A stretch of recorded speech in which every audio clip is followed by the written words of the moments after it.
What's up YouTube, it's your boy Bernard, and on this video I'll be sharing with you guys 5 mistakes that you can make that can make you fail your krok 1 exams.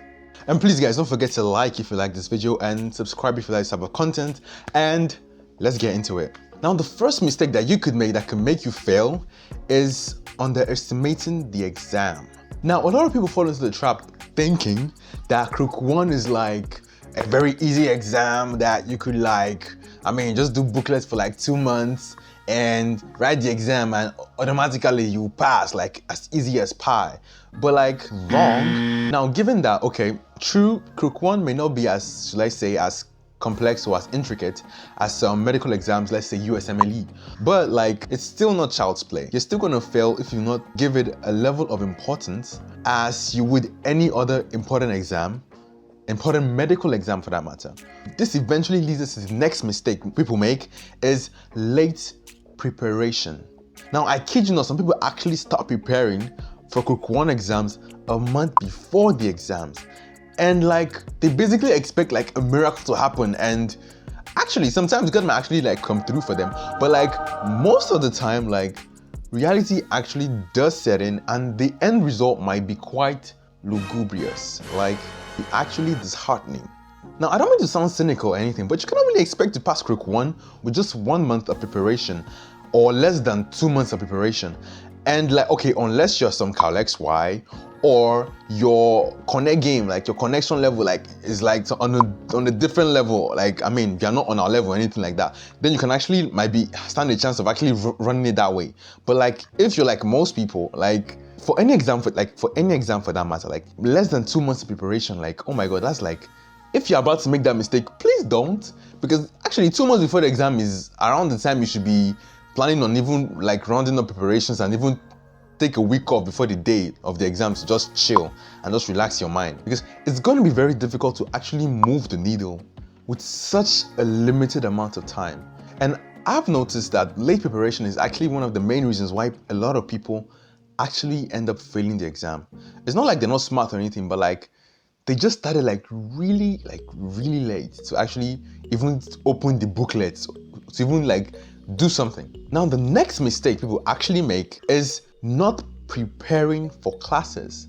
Now I've noticed that a lot of people actually fall into the delusion that their classes aren't important for krok. Charlie, how? Honestly, basically, your krok 1 exams is basically a compilation of everything you've done in your class. 80% of what you're gonna see in krok are basically what you've done in class. And I still don't understand how people think this way. Your classes are as important as actually the time you spend going through bases, because if you do not really understand your classes, it's going to be difficult to even understand the questions from the topic you're doing in class. So honestly, so guys, please don't fall into this mistake of going with the flow that classes are not important, that you have krok, so you will be focusing on your booklets and you're not studying for class. To date, I still do not understand. Now the fourth mistake that people can make that can make them fail is not doing booklets or bases. Because honestly, this is a really huge mistake, because personally, I doubt if you can actually pass krok, or even if you pass, maybe, by some chance or something, to actually pass well without at least doing some bases or past questions or booklets, right? Because krok is a compendium, right, of past questions. Most of the things there are basically past questions, and some of those questions are not even found in your textbook, no matter, or even if they are found, they are in fine print. You may have to really read in between the lines to answer those questions. And I doubt if anybody has. I basically started a year before to prepare for my krok, and I did not really, most of the things that I was seeing in the booklets, even with all my reading, I still didn't stumble upon it by mistake even while reading. So honestly, going into krok exams without basis, and if your strategy or plan is to just read your textbook or read your anatomy or read your biochemistry, the textbook, to actually go and write the krok exam, I don't know, honestly, I'm even scared for you, because okay, what do I know? Basically, you may be what do I know? I'm just some random guy on the internet. Okay, given, but still, from my experience, personal experience, right? I think it's going to be difficult to actually pass the exam without like at least preparing well with your bases and your booklets. Now, bases and booklets are, I honestly cannot really overemphasize the importance of booklets and bases, right, in preparation for Crook, right? So yeah, you can either take it or leave it basically at this point. So please do booklets and bases, basically. Now, the fifth mistake people make that can make them fail is depending on manna from heaven. Now, what do I mean by manna from heaven? Like, my dear, if you are waiting for some magic bullet to drop a night before the exam, and your entire preparation strategy is based on the idea or the belief that a night before the exam, something will drop.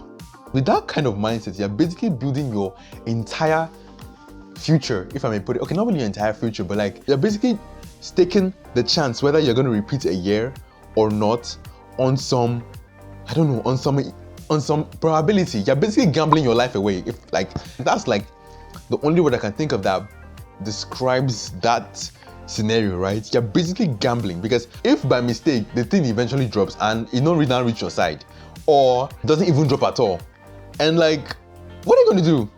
So you're just gonna like go there. How can people think this way? Like honestly, like, but still, like, honestly, please, like, at least try and do some bases, like try and study, like, because I mean, some of you might be watching this and be like, who can make this kind of mistake? Honestly, people do make this mistake. People actually do bank on this, that somebody is going to drop something, and sometimes they may not have access to whatever might be dropped, or they might not even drop at all. Now, I'm not actually saying that Crook is impervious to this kind of thing. I mean, even the most toughest systems around the world, this kind of things happen. But like, honestly, like, why are you staking your future on like probabilities? Like, honestly, like, just take, I mean, if you're watching this video now, I don't know, this is October. Yeah, you still have time to prepare and, I don't know, study. So guys, please, I just hope this video can actually help you if you are about to make these mistakes, to actually stop you from doing it. I hope to be that Joe Petto in your pocket telling you, please do not make these mistakes.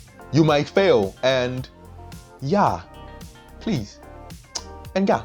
Now, question of the day: if there were any mistakes that I mentioned that you were about to do or you were thinking about doing, please put down in the comments below so we can know. Or if there was any point in this video that actually got to you, please write down in the comments below so we can actually engage together. And guys, if you like this video, please like, and if you like type of content, please subscribe. You may find the video below the screen a bit interesting if you like this video. And yeah, guys, remember to always keep it real.